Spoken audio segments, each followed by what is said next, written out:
నమస్తే, నేను మీ కల్పన ఠాకూర్. భారత్ వర్ష్కి స్వాగతం. ఈరోజు మనతో ఉన్న గెస్ట్ ఇప్పకాయల సుదర్శన్ గారు. జై శ్రీరామ్. జై శ్రీరామ్ తల్లి. ఎలా ఉన్నారు సార్? బాగున్నానమ్మా. సార్, ఆర్ఎస్ఎస్ రాష్ట్రీయ స్వయం సేవక్ సంఘ్, దీంతో మీకు ఏమైనా అనుబంధం ఉందా? చక్కగా అడిగారమ్మా. రాష్ట్రీయ స్వయం సేవక్ సంఘ్తో 1977 నుండి నాకు అనుబంధంగా నేను సంఘ శాఖకు వెళ్ళడం జరుగుతుంది.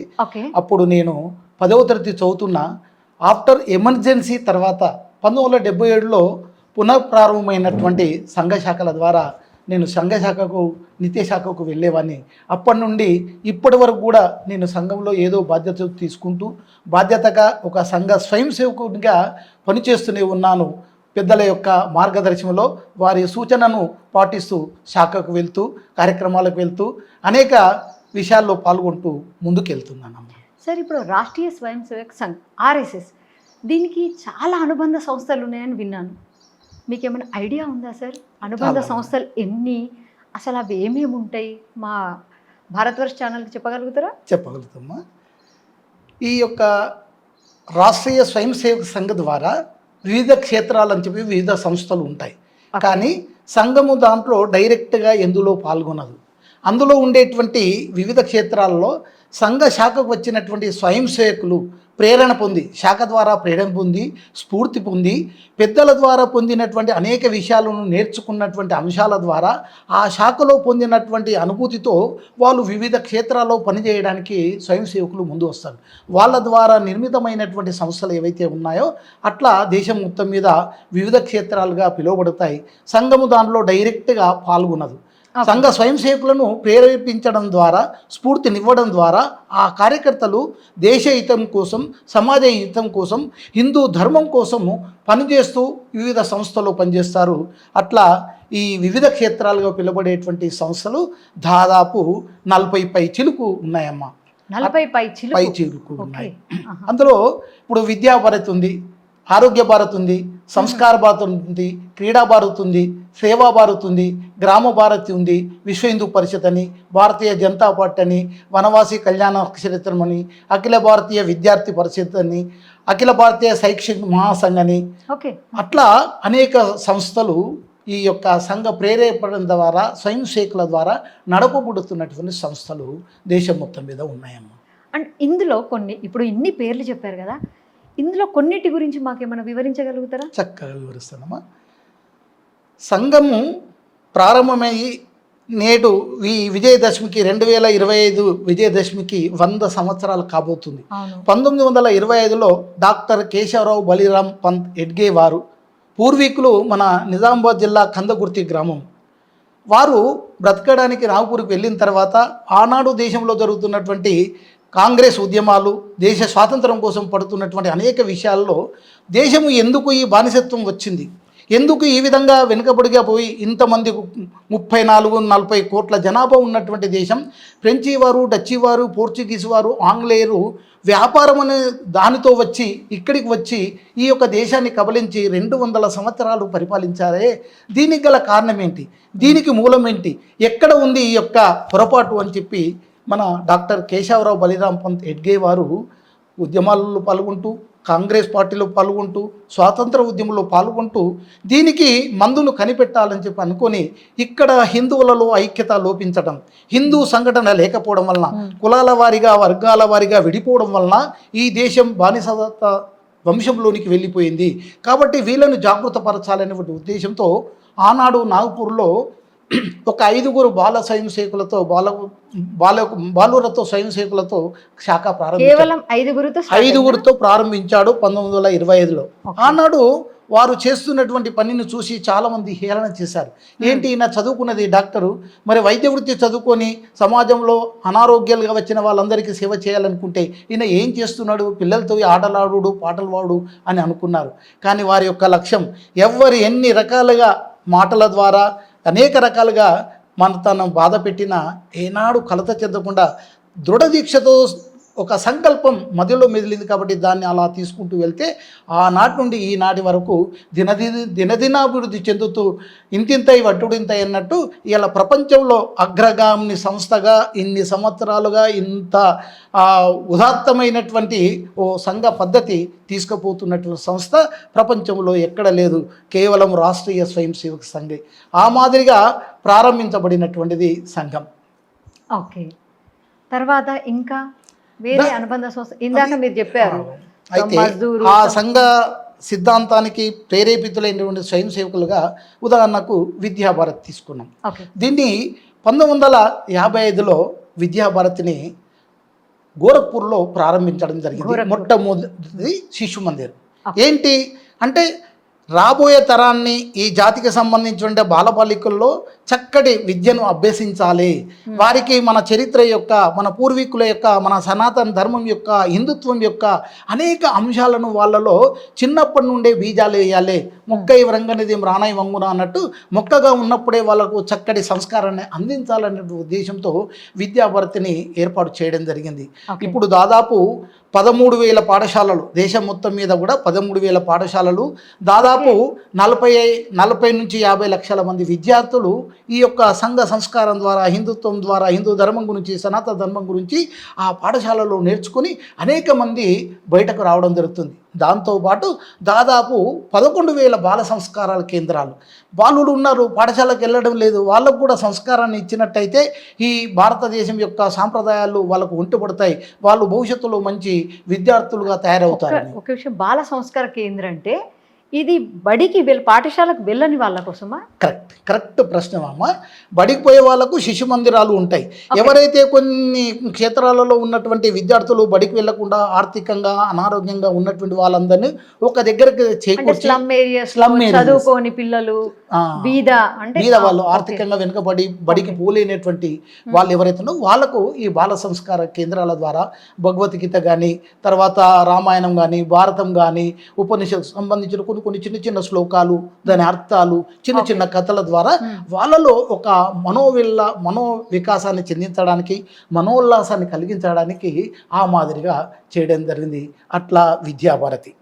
అలాగే సంఘం నుంచి ప్రేరణ పొందినటువంటి కొందరు స్వయం సేవకుల ద్వారా 1949లో అఖిల భారతీయ విద్యార్థి పరిషత్, ఈనాడు ఏబీవీపీ అని అంటున్నారు.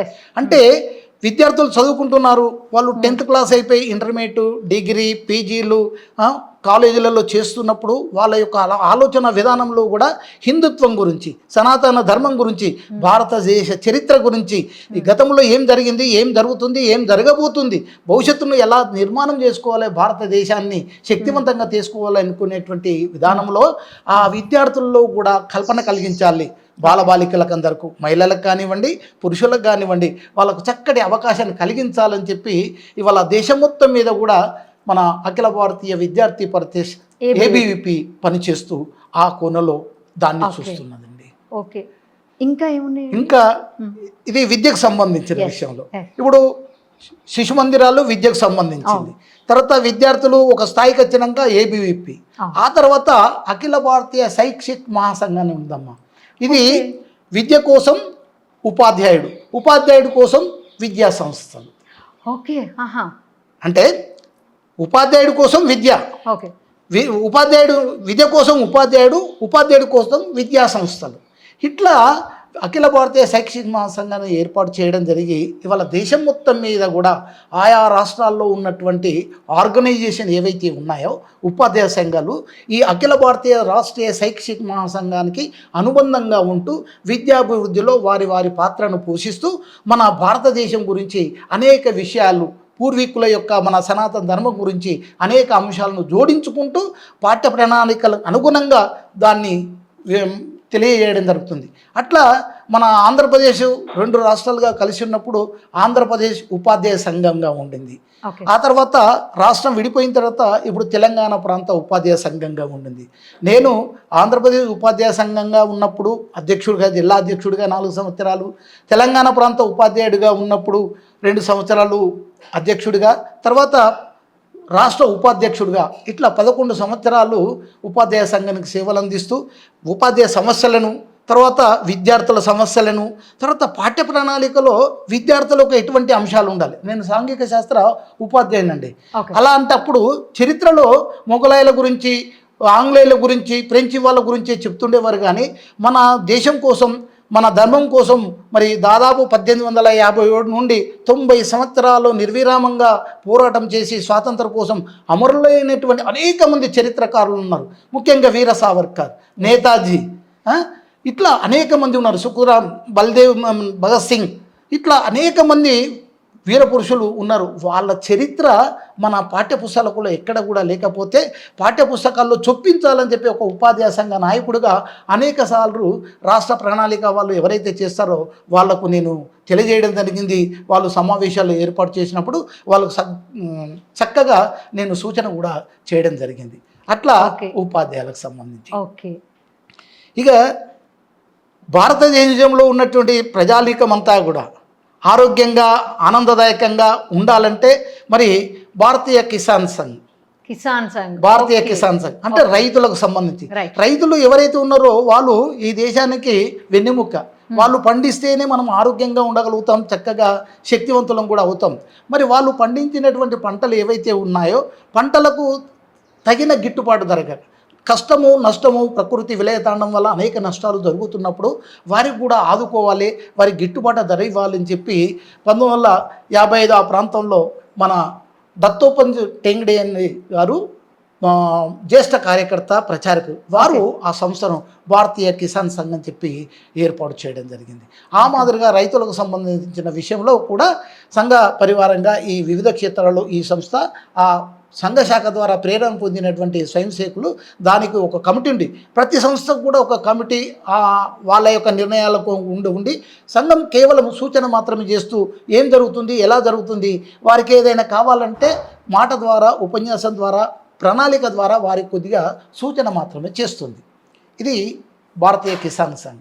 ఈ భారతీయ మజ్దూర్ సంఘ్ దీన్ని కూడా 1955లో దత్తోపంత్ టెంగ్డేజీ గారే చేయడం జరిగింది. ఏంటి భారతీయ మజ్దూర్ సంఘ్ అంటే కార్మికులకు సంబంధించిన విషయం. దీని విషయంలో అనేక దేశాలు ప్రతినిధి బృందము తిరిగి వచ్చి ఆలోచన చేశారు. చేసిన తర్వాత వివిధ దేశాల్లో ఉన్నటువంటి కార్మికుల యొక్క పరిస్థితి ఏముంది. ఇప్పుడు నిన్న కాక మొన్నటి రోజు మేడే అయింది. మేడే అనేటువంటిది ఏదైతే కార్మికులారా ఏకం కండి అని నినాదం. కానీ ప్రపంచ కార్మికులారా ఏకం కండి అనేటువంటి నినాదము కమ్యూనిస్టు భావాలతో ఉన్నటువంటి సిద్ధాంతం. కానీ టెంగ్డే ఏమన్నాడు, ప్రపంచ కార్మికులందరినీ ఏకం చేద్దాం అనేటువంటి సిద్ధాంతంతో కాషాయ జెండాను మనము ప్రతిపాదించాలి. ఇక్కడ క్లారిటీ రాలేదు. మేడేకున్న సిద్ధాంతం ఏంటి, ఇప్పుడు మీరు చెప్పిన టెంగ్డే వారి సిద్ధాంతం ఏంటి? మేడేదైతే కార్మికులారా, ప్రపంచ కార్మికులారా ఏకం కండి, మేడేలో ప్రపంచ కార్మికులు ఏకం కండి అంటే అనేది నినాదం. కానీ దత్తోపంత్ టెంగ్డేజీ గారు ఏం చేశారంటే ప్రపంచ కార్మికులారే ఏకం కండి అంటున్నారు. కార్మికులంతా ప్రపంచమంతా కూడా ఒక్కటిగా చేద్దాం, ఏకం చేద్దాం, ప్రపంచానంతా కూడా కార్మికులుగా ఏకం చేద్దాం, ప్రపంచమంతా ఒక్కటే. సర్వే భవంతు సుఖినః సర్వే సంతు నిరామయ సర్వే భద్రాన్ని పశ్యంతు మా కచ్చిత్ దుర్గభార్గవే. సంఘంలో ఈ యొక్క మంత్రం ఏంటంటే ఈ యొక్క సృష్టి నుంచినటువంటి ప్రపంచం అంతా కూడా, ప్రపంచ దేశంలో ఉన్నటువంటి ప్రజలందరూ కూడా సుఖశాంతులతో వర్ధిల్లాలటువంటి ఒక సిద్ధాంతాన్ని నమ్మినటువంటి సంస్థ. అలాగే పరిశ్రమలో పనిచేస్తున్నటువంటి కార్మికుల హితము, పరిశ్రమల హితము, దేశ హితము. అంటే కార్మికుడు పనిచేస్తున్నాడు, వాడు సుఖంగా ఉంటేనే పరిశ్రమలు ఆనందంగా ఉంటాయి, వృద్ధిలోనికి ఉంటాయి, తద్వారా ఉత్పత్తి జరుగుతుంది. అలాగే పరిశ్రమలు బాగా ఉండి పరిశ్రమల ద్వారా ఉత్పత్తి అయినటువంటి వస్తువులన్నీ కూడా దేశానికి ఉపయోగపడే విధంగా ఉండాలి. దేశానికి ఉపయోగపడుతూ ఆ దేశంలో ఉన్నటువంటి ప్రజలందరికీ కూడా సౌలభ్యంగా అందుబాటులోకి రావాలి. మిగిలిన వస్తువులు ఏవైతే ఉన్నాయో అవి ఇతర దేశాల ప్రజలకు మనము ఎగుమతి చేయవలసిన అవసరం ఉంది, ఎగుమతి కూడా చేయాలి.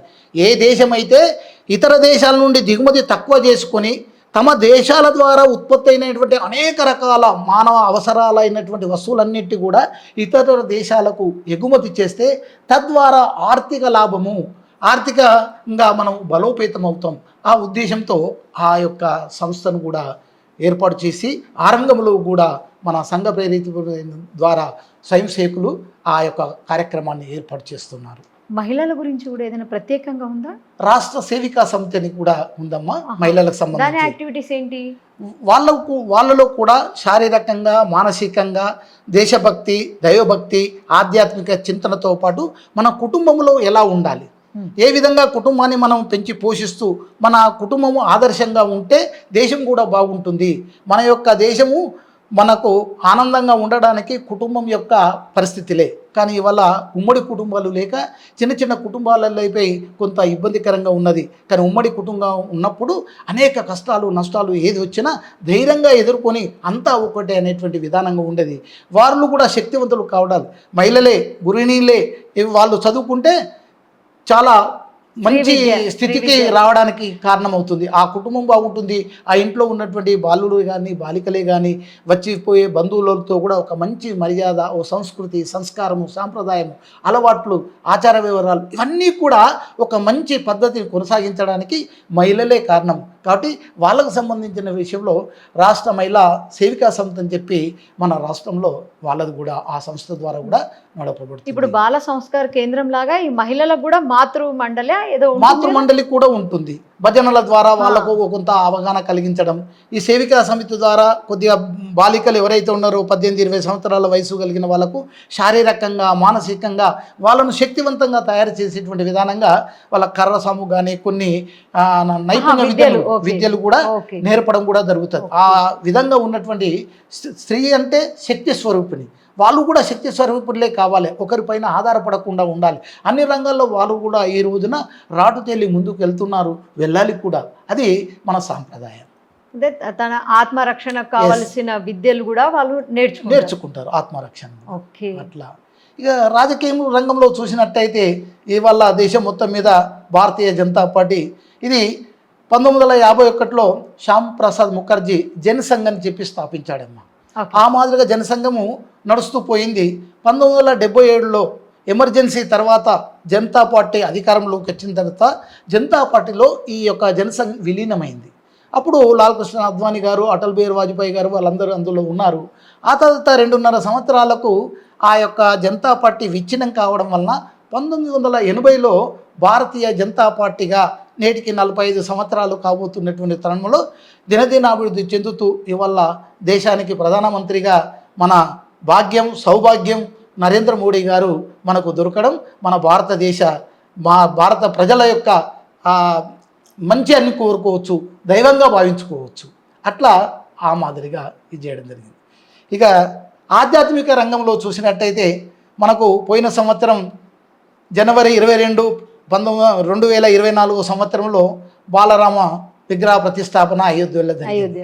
దీనికి సంబంధించింది విశ్వ హిందూ పరిషత్ 1964 సంవత్సరము ముంబైలోని సాందీపని ఆశ్రమంలో స్థాపించడం జరిగిందమ్మా. ఓకే.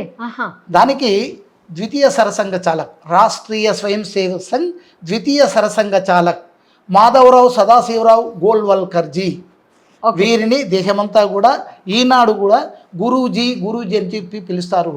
వారు దాన్ని ప్రారంభించడం జరిగింది. దాని యొక్క ఉద్దేశం ఏంటి అంటే విశ్వ హిందూ పరిషత్ ద్వారా ఆధ్యాత్మిక చింతన, మన సనాతన ధర్మాన్ని మరి అనేక విషయాలని సమాజంలోనికి తీసుకుని వెళ్ళాలి.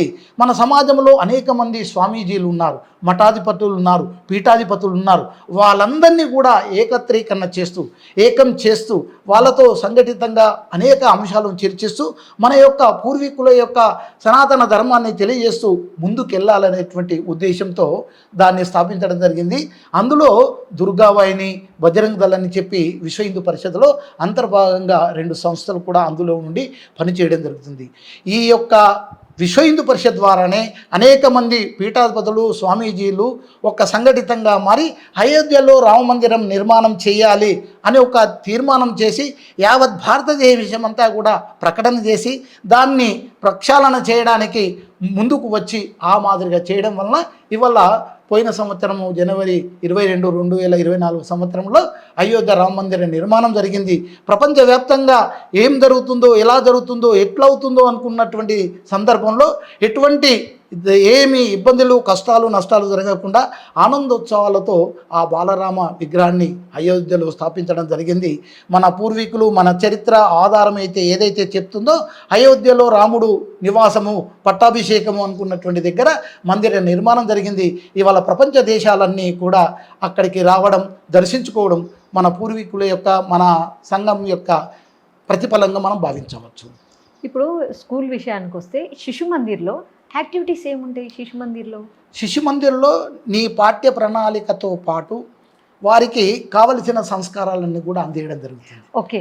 అయితే శారీరకంగా యోగ వ్యాయామం, యోగాసనాలు, తర్వాత యోగ్ చాపు, దండ, నియుద్ధ వాళ్ళకు కూడా నేర్పుతూ వాళ్ళు శారీరకంగా దృఢం కావాలి, తర్వాత ఆత్మరక్షణ చేసుకోవాలి, ఎప్పుడు ఎక్కడ మనం ఎలా ఉండాలి అని చెప్పి ఆత్మస్థైర్యంతో ఎవరిది వాళ్ళే శక్తివంతులుగా తయారు కావాలనేటువంటి ఒకటి. అలాగే శిశు మందిరంలో సదాచారం అనే ఒక పీరియడ్ ఉంటుందమ్మా. 6 పీరియడ్లు మనకు సబ్జెక్ట్లో ఉంటే 7వ పీరియడ్గా లేదా 8వ పీరియడ్గా ఆ యొక్క పీరియడ్ గడిపెట్టి దాంట్లో కేవలం మన రామాయణము, భగవద్గీత, భారతదేశానికి సంబంధించినటువంటి భారతానికి సంబంధించినటువంటి అంశాలను కథల రూపంలో కొన్ని శ్లోకాలు, చిన్న చిన్న కథలు ఈ విధంగా వాళ్ళకు తెలియజేస్తూ వారిలో ప్రేరేపించేటువంటి విధానంగా వాళ్ళు కూడా ఏదైనా కథ చెప్పేటువంటి విధానంగా వారు కూడా ఆలోచించేటువంటి విధానంగా వారి సంస్కారాన్ని అందించడము శిశు మందిర్ యొక్క లక్ష్యం. అంటే శిశు మందిర్లో ఈ సబ్జెక్టులతో పాటు ఒకటి స్పెషల్గా ఉంటుంది అన్నట్టు, సదాచారం అని క్లాస్ ఉంటుంది. అందులో రామాయణ, భారత, ఇతిహాస ఇవన్నీ చెప్పడమే కాక పిల్లలు మళ్ళీ దాన్ని తెలుసుకొని వాళ్ళు కూడా చెప్పే విధంగా ఉంటుందన్న. తయారు చేస్తారు. అంటే రెగ్యులర్ అంటే ఎవ్రీడే ఉంటుందా? అది ప్రతిరోజు సదాచారం పీరియడ్ ఖచ్చితంగా. అంటే స్పెషల్ గా మ్యాథ్స్, సైన్స్ లాగా ఇది కూడా ఒక పీరియడ్ ఖచ్చితంగా దానికి టీచర్ ఉంటుంది. ఆ మాదిరిగా శిశు మందిరంలో ప్రణాళిక చేసి తర్వాత సంవత్సరం అయిపోయిన తర్వాత ఫలితాలు వెళ్ళిపడిన తర్వాత సెలవులు వస్తాయి కదమ్మా. సెలవులలో కూడా అక్కడ ఆచార్యజీ, ఆచార్యని, ఆచార్యజీ అంటారు. మగవాళ్ళను పురుషాచార్యజీ, స్త్రీలను ఆచార్యని అని చెప్పి వీళ్ళకు సంబంధించినటువంటి వాళ్ళకు శిక్షణ తరగతులు కూడా ప్రశిక్షణ ఇస్తారు. దాదాపు 40 రోజులు 25 రోజులు ఇస్తారు. వాళ్ళకు అక్కడ ఇచ్చినటువంటి అనేక రాష్ట్రంలో ఉదాహరణకు నేను 1981లో బట్టిప్రోలులో ఈ ప్రశిక్షణ వర్గానికి వెళ్ళాను. అప్పుడు 295 మంది మహిళలు మరియు పురుషులు కలిపి 295 మంది ఉన్నాం. ప్రతి ఉపాధ్యాయుడు, ఆచార్యుడు 4 సబ్జెక్టులు 4 విషయాలు ఖచ్చితంగా పాఠ్య ప్రణాళిక తయారు చేసి చక్కగా బోధించాలి. బోధన చేస్తున్నప్పుడు విద్యార్థులు ఉంటారు. బోధన చేస్తున్నప్పుడు ఆ యొక్క తరగతి గదిలో కొందరు ఉపాధ్యాయులు ఉంటారు. ఈ విధంగా రోజు జరిగిన తర్వాత మళ్ళీ చెప్పి ఏ ఉపాధ్యాయుడు ఏ అంశాన్ని తీసుకున్నారు, ఏ సబ్జెక్ట్ని తీసుకున్నారు, ఎలా బోధించారు, ఎక్కడ మెరుగుగా కనబడింది, ఎక్కడ తరుగుగా కనబడింది, ఎక్కడ ఇంకా పిల్లలకు అందించవలసిన జ్ఞానాన్ని ప్రేరేపించారు, పిల్లల్లో నుంచి రాబట్టగడానికి ఉపాధ్యాయుడు ఏం చేసుకున్నాడు, ఎటువంటి కొత్త పద్ధతిని అవలంబించాడు అనేటువంటి విషయాలన్నింటినీ కూడా మరొక్కసారి ఉపాధ్యాయులందరికీ కూడా సమావేశము ఏర్పాటు చేస్తారు. ఆ సమావేశంలో పలానా ఉపాధ్యాయురాలు ఆచార్యజీ ఫలానా అంశము ఫలానా తరగతికి ఈ అంశాన్ని చెప్పడం జరిగింది. ఆ అంశం పైన మరి ఆ రోజు మరి విద్యార్థులు ఇచ్చిన సమాధానం ఏంటి, ఉపాధ్యాయులు ఎన్నుకున్నటువంటి మార్గం ఏంటి, దానిపైన ఆ పాఠం జరుగుతూ ఉన్నప్పుడు ఆ తరగతి గదిలో ఉన్న ఉపాధ్యాయులు ఎవరైతే ఉన్నారో దాని మీద చర్చలో పాల్గొనాలంటే మెరిట్ అండ్ డిమెరిట్, అంటే మనసు నొప్పించకుండా మేడం గారు ఆచరణ ఇలా చెప్పింది, ఆచార్యుడు ఇలా చెప్పాడు, ఇది బాగున్నది, పిల్లల నుండి చక్కటి జవాబు అందింది, వాళ్ళకు మంచిగా అర్థమైంది అని చెప్పి సద్విమర్శ కూడా ఉంటుంది. కొంత ఇంకా ఇది చెప్తే బాగుండేటువంటి విధానంగా చేయడం వలన వారికి ఒక ఆత్మవిశ్వాసము, ఉపాధ్యాయులందరికీ కూడా ఒక ఆత్మవిశ్వాసాన్ని పురికొల్పుకొని నేర్చుకొని మళ్ళీ వారి పాఠశాలలోకి వచ్చిన తర్వాత విద్యార్థుల్లో అంతర్గతంగా అనేక జ్ఞాన సంపద ఉంటుంది. దాన్ని మనము బయటకు తీయాలి. అది ఉపాధ్యాయుని యొక్క లక్షణం, ఆచార్యుడి యొక్క లక్షణం. ఆ మాదిరిగా చేయడం. అట్లాగే విద్యార్థులు కూడా అనేక అంశాలతో వాళ్ళకు కూడా శిక్షణ తరగతులు కూడా కొన్ని కేంద్రాలు చేసి వారికి మన సంఘపక్షాన వాళ్ళకు సంబంధించినటువంటి వాయిద్యాలు శంఖ కానీ తర్వాత ఈ డోలుకు సంబంధించిన అనేక అంశాల్లో కూడా వారికి కూడా శిక్షణ ఇచ్చు వారి సమ్మేళనాన్ని కూడా ఏర్పాటు చేస్తారు. వాళ్ళని అభిరుచికి తగ్గట్టుగా అన్ని రంగాల్లో రాణించడానికి ప్రయత్నం చేస్తుంటారమ్మా. ఇన్ని చెప్పారు కదా, RSSలో శాఖ ఇంపార్టెంట్ కదా. ఈ శాఖ గురించి మీరు ఏం చెప్తారు? అసలు ఏ ఏజ్ పిల్లలు పోతారు? అసలు శాఖకు పోయే పిల్లల నడవడిక ఎలా ఉంటుంది? చక్కటి ప్రశ్న అమ్మా. సంఘ శాఖకు వెళ్ళేటువంటి వాళ్ళలో ఇలాంటి ఉండాలి అని చెప్పి నియమ నిబంధనలు ఏమీ లేదు. ఓకే. బాల స్వయం సేవకులైనటువంటి 5 సంవత్సరాలు 6 సంవత్సరాలు ఉన్నటువంటి పిల్లల నుండి బాలశాఖ, తరుణ శాఖ, తర్వాత ఉద్యోగుల శాఖ, ఇట్లా ఎవరి డివైడ్ అయి ఉంటాయి వయసును బట్టి ఉంటాయి. ఇప్పుడు ఉద్యోగులు ఉన్నారు, రోజు రాలేరు, వాళ్ళకు ఉద్యోగ శాఖ అని చెప్పి వారానికి ఒకసారి సాప్తాహిక శాఖ. స్పెషల్లీ పిల్లలకి ఏముంటుంది? వాళ్ళకు పిల్లల స్థాయిని బట్టి ఆటలు పాటలు, తర్వాత దండ, యోగ వ్యాయామం, తర్వాత ఆటల్లో వాళ్ళకు ఐకమత్యం అనేటువంటి విధానంగా ఇచ్చేటువంటి దాంట్లో ఒక పట్టుదలను నేర్పేటువంటి శాఖలో ఒక ప్రణాళిక ఉంటుంది. ఏ నెలలో ఏ ఆటలు ఆడించాలి, ఏ పాట పాడించాలి, ఏ విషయాన్ని వాళ్ళకు తెలియజేయాలి, ఏ విషయం నుండి వాళ్ళ నుంచి రాబట్టుకోవాలి అనేది ముందే వాళ్ళకు తెలియడం జరుగుతుంది. ఉదాహరణకు ఈ వారంలో వాళ్ళు చెప్తారు, వచ్చే వారంలో మరి జరుగుతున్నటువంటి పత్రికల విషయంలో కానీ, మీరు చూస్తున్న టీవీ విషయంలో కానీ మీకు నచ్చిన అంశం పైన చర్చించాలి, మాట్లాడాలనే విషయం. అంటే పిల్లల దృష్టి టీవీ చూస్తున్నా, ఏదైనా వాట్సాప్ చూస్తున్నా, ఏ అంశాలపైన కూడా ఇచ్చినప్పుడు మరి సంఘం ఏం చెప్పింది, వాళ్ళు ఏం నేర్చుకున్నారు, మరి సంఘానికి అనుబంధంగా ఈ అంశం ఉన్నది మనం చెప్పొచ్చు అని చెప్పంటే వాళ్ళ అభిరుచిని తెలుసుకోవడానికి కూడా వీళ్ళు, అంటే వాళ్ళకు దేని మీద అయితే ఇంట్రెస్ట్ ఉందో, ఏ సబ్జెక్టు మీద వాళ్ళు మాట్లాడగలుగుతారో దాన్ని కూడా మనం బయటకు తీస్తాం. ఆ మాదిరిగా వాళ్ళపైన కూడా దృష్టి పెట్టి ఆ రంగంలో వారిని వృత్తిలోనికి రావడానికి అనేక రకాలుగా వారికి శిక్షణ, ప్రేరణ ఇస్తూ ఉంటారు. ఇక తరుణం వచ్చినట్టయితే తరుణంలో మాత్రం 9, 10వ తరగతి చదువుతున్నటువంటి వాళ్ళు విద్యార్థులు ఎవరైనా ఆ శాఖలో పాల్గొన్నప్పుడు వాళ్ళు కొంచెం శారీరకంగా దృఢంగా ఉంటారు కాబట్టి శారీరకంలో దండ, నియుద్ధ, తర్వాత యోగ వ్యాయామం, ఆసనాలు, అంటే శారీరకంగా అన్ని రకాలుగా శరీరానికి కావలసిన వ్యాయామాన్నంతా కూడా ఇస్తూ కొంత అక్కడ ప్రశ్నించేటువంటి విధానంగా ఉండేటువంటి చర్చా కార్యక్రమాన్ని కూడా పెడుతూ ఉంటారు ఒక్కొక్క కాలాంశంలో. ఆ మాదిరిగా చేయడం, తర్వాత దేశభక్తి పాటలు, తర్వాత ప్రార్థన, ఇట్లా వాళ్ళు చైతన్యం చేసి వారికి సంవత్సరంలో ఒకసారి మన 7 రోజులకు సంబంధించినటువంటి కార్యక్రమం శిక్షణ తరగతులు, తర్వాత 20 రోజులకు సంబంధించిన ప్రథమ వర్షాన్ని, ప్రాథమిక శిక్షా వర్గం అని చెప్పి 7 రోజులది కార్యక్రమాన్ని దసరా తిరువులో నిర్వహిస్తారు.